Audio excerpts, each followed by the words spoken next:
bear in mind closely that I did not see any actual visual horror at the end. To say that a mental shock was the cause of what I inferred, the last straw which sent me racing through the wild, domed hills at night, is to ignore the plainest facts of my final experience. Notwithstanding the deep extent to which I shared my information and speculation, the things I saw and heard, and the admitted vividness of the impression produced on me by these things, I cannot prove even now whether I was right or wrong in my hideous inference. That guy really needs to take a deep breath and look at the data. H.P. Lovecraft data.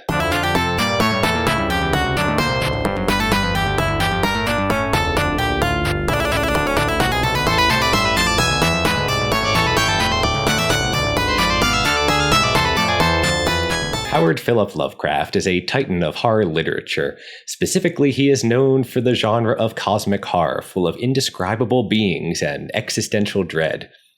As Halloween is nearly here, you might want to know which of his many short works is the darkest and scariest to read, or, if you prefer lighter horror, which of his works are the least negative. As any good YouTube channel eventually does, we're going to count down the top 5 darkest and top 5 lightest works of H.P. Lovecraft. This is by no means a novel idea. In fact, there's an entire YouTube channel more or less dedicated to Lovecraft with a playlist of 36 Lovecraft-specific videos. But while they rely on expert literary analysis and opinion, we're going to let the data decide. In statistics and machine learning, natural language processing is a very challenging area with many problems to solve. One of these problems is sentiment analysis. That is, given a statement, is it positive or negative? Is it neutral, surprised, confused, confident, or does it have some other feeling or sentiment attached to it? This has a lot of application, from mining user reviews for sales purposes to understanding investor confidence in markets. In fact, people have actually tried to do this with Donald Trump's Twitter feed, asking the question, can an S&P 500 trading strategy take advantage of President Trump's trade-related tweets and predict short-term moves in the market? Apparently, yes, it can. Such analysis, however, is very challenging. In this video, we will use a simple bag of words approach, which takes all of the words in a document and decides what sentiment they invoke, while ignoring grammar and sentence structure and everything else. Hence, when looking at the sentence, "They were horrible and impressive beyond my most fevered imaginings," such analysis would identify horrible and fevered as negative, but impressive and imagining as positive, with other words being neutral. The entire sentence may actually appear neutral to this method instead of negative, as, say, a human would read it to be. Determining the sentiment of a word itself is not straightforward either. There are many different sentiment dictionaries constructed painstakingly by hand and/or via crowdsourcing. And these are constantly evolving as language changes over time. The 3 lexicons we will consider are Bing, which comes from Bing Liu and his collaborators, Lochran, which comes from the works of Tim Lochran and Bill McDonald and specifically focuses on financial application, and NRC, which is created by Saif Mohammed at the National Research Council, Canada. Links to all 3 of these lexicons are down in the description. Many more detail on text mining and sample code can be found at tidytextmining.com, which comes with an adorable and certainly not malevolent rabbit on the cover. The data was collected from hplovecraft.com's fiction collection. They have other writings of Lovecraft also available online, including letters and poetry, other things. But for fiction, there are 103 short works in this corpus that we will consider. From here, we can count how many positive and negative words appear in each piece and create a score looking at the normalized difference. Hence, a score of 0 indicates equal use of positive and negative words, whereas a score close to -1 indicates that nearly all of the sentiment-related words in the text are negative. So, how do Lovecraft's works rank?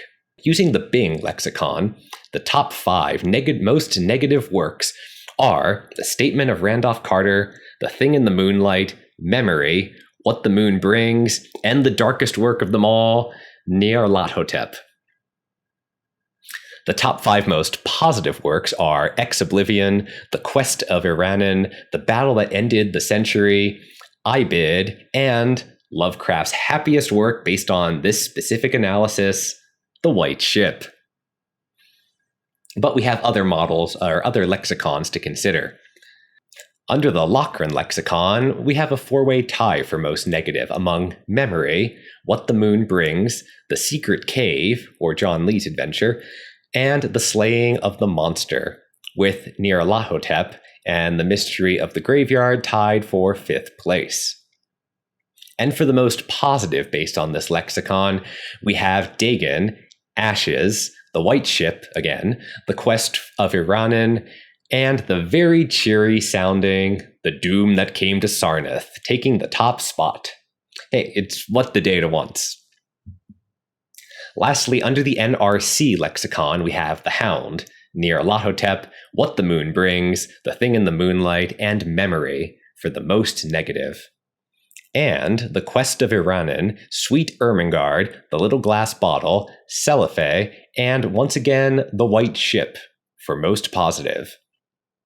The 2 most consistently positive pieces are The Quest of Iranan and The White Ship, the latter telling a dreamy tale of a lighthouse keeper riding on a ghost ship to a utopian world, and some other stuff happens which might not be as utopian, but you'll have to read it to find out.